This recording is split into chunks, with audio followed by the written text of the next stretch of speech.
Oh, five little monkeys jumping on the bed. One fell off and bumped his head. Mama called the doctor and the doctor said, no more monkeys jumping on the bed. Four little monkeys laughing in delight. One did a flip and rolled out of sight. Mama called the doctor said, be careful now and good night.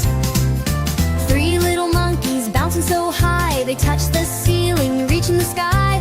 Mama called the doctor, who gently said, monkeys, it's time for bed. Two little monkeys giggled and played. One lost balance and slipped away. Mama called the doctor with a smile, he said, time to dream instead.